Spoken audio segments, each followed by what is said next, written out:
Well, stayed home from work this morning. We got a special delivery. That looks way bigger than it's supposed to be. So, we're gonna open it up and inspect it to see how we did. Cats are very curious as to why they're not in this box yet. Are you excited? I am excited. I've only been wanting projector and screen for my entire life.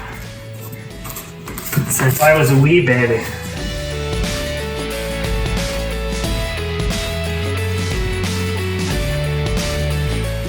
Did you ask your wife's permission before you bought this? The answer is complicated. I don't know, it seems pretty simple to me. I think I might have told her about it a little bit. Not explained everything. It's fine, it's fine. It looks like it will go and click in, which is kind of neat because then you just put the mounts up and then attach the screen. Trigger, some weird hooks, other things, miscellaneous parts, and concrete anchors.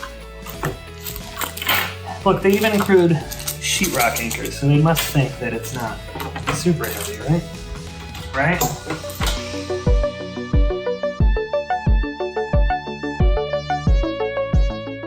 When you're working over your head, it is very easy to put things in the wrong place. So we used masking tape on the ceiling and then marked the tape so we didn't overly mark up the walls, and this gave us the flexibility to move things around until we were happy with the placement before we drilled any holes. Right here, however, you see me drilling some, exploratory holes, as the plaster was too thick to get an accurate reading on my stud finder. Now let's talk about the install challenges of this room. This is probably pretty straightforward for most rooms, but I had a bit of difficulty with mine. I'll draw a very crude top-down view of the room so you can get an idea of what I'm talking about. You can see I have a fireplace on the left and a hallway on the other. None of the walls in this old house are straight or consistent, so it was a little difficult to get things lined up. It is not only critical that the lens of the projector is dead center of the screen, but also that it is perpendicular. You want to make sure you're not left, right, or skewed, as just a few inches will cause you grief when trying to get a crisp, square edge around the screen. I realize some people don't care about this, but I wanted my install to be perfect, so I ended up using a laser to get accurate and straight measurements.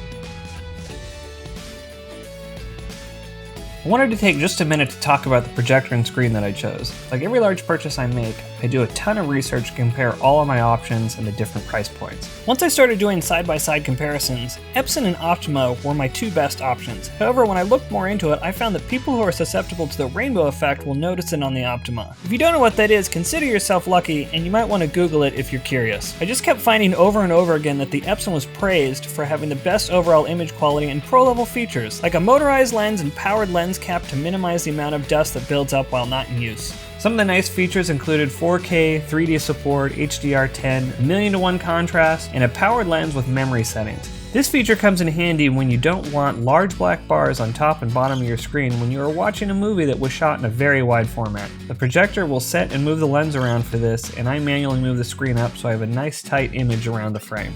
Once I had the projector selected, then it was time to pick a screen. For something that I thought was going to be simple, this turned into a can of worms. I found that for my situation, since my environment was not ideal, i.e. a basement install or a room with no windows, I needed all the help I could get in blocking stray light. I learned all about the high-end screens that block light that is coming from the side and are also more reflective than typical screens, boosting the apparent image brightness.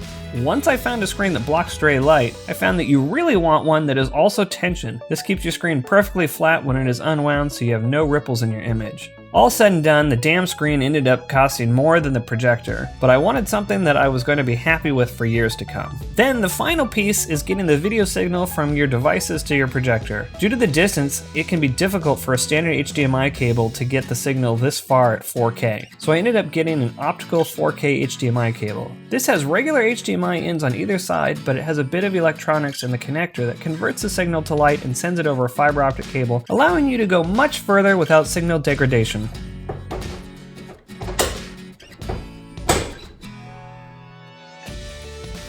The tape in the middle has a mark that represents the center line of the projector lens, so we measured the screen holder and centered it to this line. So something that was a last minute add to the project was using a remote trigger of the projector to automatically cause the screen to drop or raise when you turn on or off the projector. So Colleen is quickly soldering up the trigger ports. So this is the one that came with the screen. It's kind of a micro. It's not the normal. I think it's a 2.5 millimeter jack. The other one just requires a standard stereo jack, but I'm not sure how they want it wired, so I'm going to leave this end off. Just going to wire that one up, and then we'll connect this to the projector and try triggering it, see what happens. So I unboxed the projector, and while it was big, so many people online complained that this was an absolute monster in size. They clearly have never been exposed to Christie projectors. Anyhow, I wanted to get this set up on the table and test the optical HDMI as well as the screen trigger before I went through the trouble of running the wires through the walls and ceiling. Alright, the install is finished. Ceiling mounted, it is calibrated or aligned to the screen at least. And last minute we wired in the 12 volt trigger, which is neat because I will show you. You turn on the projector, it warms up for a few minutes, and as soon as it finishes getting to a warm-up stage, it will lower the projector behind me. So wait for it.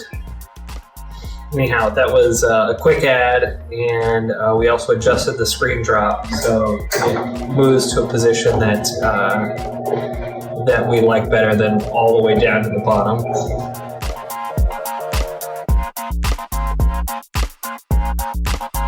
I have been using this projector for about a year now, and I absolutely love the cinematic quality this screen and projector are able to produce. Thanks again for watching, and please consider subscribing.